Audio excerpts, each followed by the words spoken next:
Hi అండి. Street స్టైల్లో మనము నూడిల్స్ని అయితే ఈరోజు ప్రిపేర్ చేస్తున్నాం. దీనికి కావాల్సిన ఇంగ్రీడియంట్స్ అయితే ఇవేనండి. చూసారా, సోయా సాసు, కారము, మిరియాల పొడి, సాల్టు.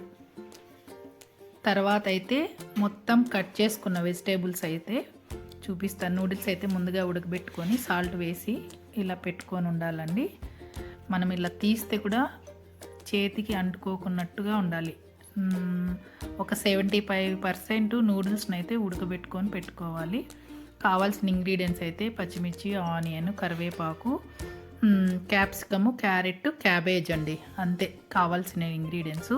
తర్వాత అయితే ప్యాన్ పెట్టి ఘాటు రాకోకుండా మనము అడ్జస్టర్ని అయితే ఆన్ చేసుకుంటున్నాము. సో ఆయిల్ని అయితే ఒక 4-5 స్పూన్స్ అంత వేసుకోవాలి. తగినంత ఆయిల్ వేసుకోండి, పర్లేదు. బట్ నేనైతే ఆయిల్ అయితే మీడియంగానే వేస్తాను, మరి ఓవర్గా వేయను.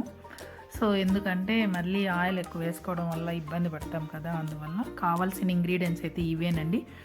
కాకపోతే కొంచెం అల్లము, తెల్లగడ్డలు అయితే సన్నగా తరిగి పెట్టుకోవాలి. అది చెప్పడం మర్చిపోయాను, మళ్ళీ చెప్తున్నాను.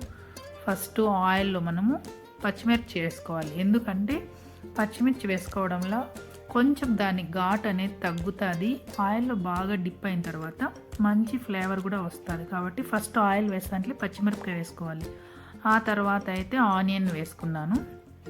ఆనియన్ బాగా కొంచెం మగ్గాలనుకుంటే సాల్ట్ వేసుకుంటే తొందరగా ఆనియన్ కానీ పచ్చిమిర్చి కానీ బాగా మగ్గుతుంది, టేస్ట్ కూడా వస్తుంది. కాబట్టి నేను సాల్ట్ వేసేస్తున్నాను. సో ఇలా ఈ స్ట్రీట్ స్టైల్లో చేస్తున్నాను. మీరు కూడా ఇలా ఒక్కసారి చేసుకొని తినండి. చాలా అంటే చాలా బాగుంది అంటారు. బీన్స్ అయితే వేసుకోవాలండి. బీన్స్ ఎందుకంటే కొంచెం తొందరగా కుక్ అవ్వ కాబట్టి బీన్స్ ఫస్ట్లోనే వేసేస్తున్నాను. బీన్స్ని అయితే బాగా ఒక 5 మినిట్స్ బాగా స్లో ఫ్లేమ్లోనే ఆయిల్లోనే ఉడికించుకోవాలి. అలా ఉడికిన తర్వాత ఒక 2 మినిట్స్ వదిలేసి నేనైతే పక్కన ఈ క్యారెట్, బీన్స్, క్యాప్సికమ్ ఉన్నాయి కదా, మొత్తం ఒకేసారిగా వేసేసుకున్నానండి. ఎందుకంటే అలా వేసుకోవడం వల్లే మంచి టేస్ట్ వస్తుంది. ఒక్కోసారి బీన్స్ అయితే ముందుగా వేసుకోవాలి, అంతేనండి. మళ్ళీ ఇంకా ఉన్నవి అయితే ఇంగ్రీడియంట్స్ వేసేస్తున్నాను చూడండి. క్యారెట్, క్యాప్సికము, ఈ అల్లం వెల్లుల్లి అదే చిన్నగా కట్ చేసుకున్నా కదా అవి. ఈ మొత్తం ఇంగ్రీడియంట్స్ని అయితే బాగా సన్నగా తరిగి పెట్టుకోవాలి. మొత్తం ఆయిల్లో ఒక 5 మినిట్స్ అయితే లో ఫ్లేమ్లో ప్లేట్ వేసి వేయించుకోవాలండి. సో అప్పుడే అవి మగ్గితేనే మనకు పచ్చి స్మెల్ అనేది పోతుంది, అప్పుడే టేస్ట్ అనేది వస్తుంది. సో చాలా అంటే చాలా టేస్టీగా ఉంటుంది. ఆ తర్వాత మనం మిరియాల పొడి, కారం పొడి అంటే అవి 2 వేసేసి బాగా వేయించుకోవాలన్నమాట.